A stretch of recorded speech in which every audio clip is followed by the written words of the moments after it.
I got a feeling I'm going to make a lot of people upset when I say this, but we're coming off a very, very boring weekend out at the Watkins Glen International Raceway where we saw the 24 car of William Byron go into victory lane.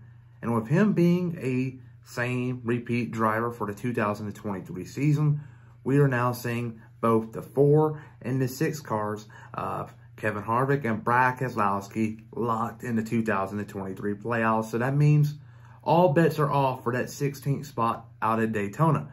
Bubba Wallace, I believe, if he's going to clinch it on points, has to finish 13th or higher. And if that doesn't happen, things get spicy, which I believe they will, just because it's Daytona. It's a plate race. Quite frankly, anybody can win there. So today, I am here to give y'all my full-on predictions for this weekend's race in Daytona and who I believe is going to go to victory lane and go to the playoffs. Spoiler alert, we see a new winner. But enough said here, and on to the intro we go. I'm Chase Briscoe, driver number 14 Ford Mustang for Stewart-Haas Racing, and you're watching William Blackwell on YouTube.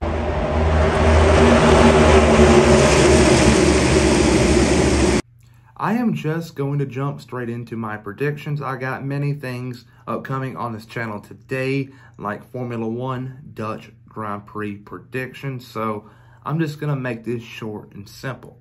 But winning this weekend's Saturday night Coke 0400 out at the Daytona International Raceway is going to be no other than the 10 car of Aric Almirola. Aric Almirola, I am a firm believer that he is on his farewell tour.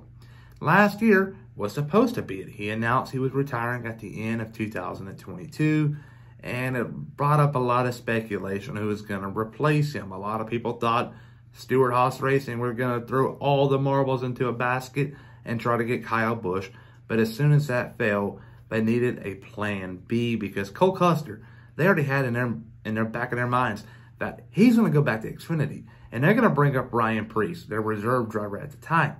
So they really couldn't go to Cole Custer, because that would have been a bad situation, because they were probably already getting things in line sponsorship-wise for Custer and Xfinity.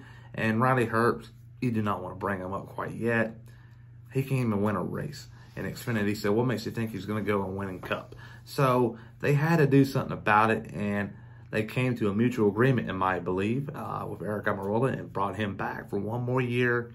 And 2023 has been rough. Besides Martinsville, where Stewart-Haas was, quite frankly, very competitive, if not the most competitive team out there, and in New Hampshire for Almirola. Besides that, it's been a rough going. And I believe the only way to turn things around and to make a positive out of a negative will be to win and go to the playoffs. And I believe Aric Almirola can do that. He won Daytona many moons ago, back in the year of 2014, which was his first career win. And since then, he has picked up a win in Loudon. He's also picked up one in Talladega. The point is, though, Aric Almirola can do it. He can go to victory lane, and I believe he is going to do that this Saturday night and clinch a playoff berth, and that's going to be 16 drivers right there. So we'll give you all prediction next Sunday. But finishing runner-up to him is going to be the 9 car of Chase Elliott.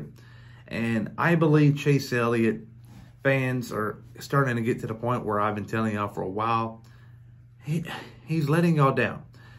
So at the beginning of the year, he was a ski board god and wanted to do things on his own. And he got hurt.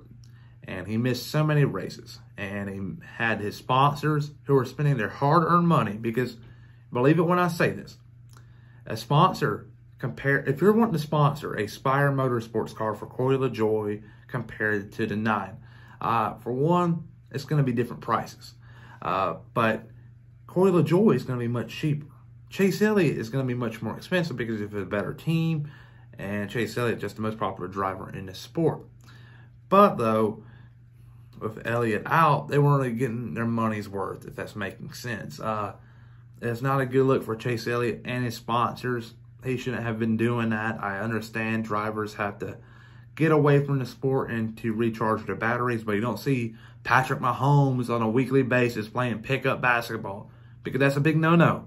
They already went over that with him. And Rick Hendrick is still allowing that. Alex Bowman broke a back this year from dirt racing. Chase Elliott, like, what are you doing? What are you doing? You're a NASCAR Cup Series driver. You should not be doing that. You're letting your fans down, more so your sponsor and team down. And what you did at Charlotte was very ridiculous and so uncalled for. And I believe that hurt his chances of pointing his way in, because at Watkins Glen, he had to be very aggressive on the strategy. And there you go there. Chase Elliott will finish second, but second place means nothing. He's going home. Bye-bye. But third place is going to be the 41 car of Ryan Preece. Ryan Preece, I believe, is going to turn things around. He's not going to make the playoffs. We've kind of accepted it already, or at least I am. He's going to turn things around, I believe, because Stewart-Haas Racing is heading into a very, very eventful 2024 season. Because for right now, for all we know, Josh Berry is replacing Kevin Harvick. The 10 car remains a question mark, which I will talk about tomorrow, which will be kind of interesting. But thing is, though, 2024 is going to be their last year under contract with Ford. So if they do not re-sign Fair, could we see them go to Toyota? Even the dark side, Chevrolet. Time will tell there, but Ryan Preece is going to want to end out the season on a high note. Third place here.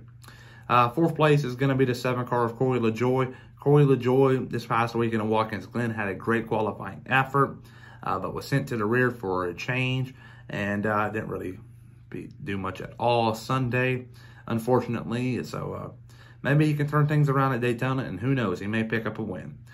Fifth place is going to be the 23 car of Bubba Wallace. Bubba Wallace, 16th in the points, heading into Daytona. I believe he's not going to remain there because Eric Almirola will go to victory lane. But I will be perfectly just fine with Bubba Wallace pointing his way in as someone else winning. But the point is, though, Bubba Wallace will finish 5th. So there you go. Eric Almirola winning, Chase Elliott in 2nd. Third is going to be the 41 of Ryan Preece, who I believe will push his teammate Eric Almirola to the win. 4th place, Corey LaJoie. 5th place, Bubba Wallace. And my dark horse is going to be the 2 car of Austin Cindric. Austin Cindric is always competitive here at Daytona. Last year, he won the 500, and in the summer, he nearly won the race, but Austin Dillon and Tyler Reddick had different plans. So the weather's looking good, so we're going to have a Saturday night race. So I'll see you guys later on with the Formula One Dutch Grand Prix predictions.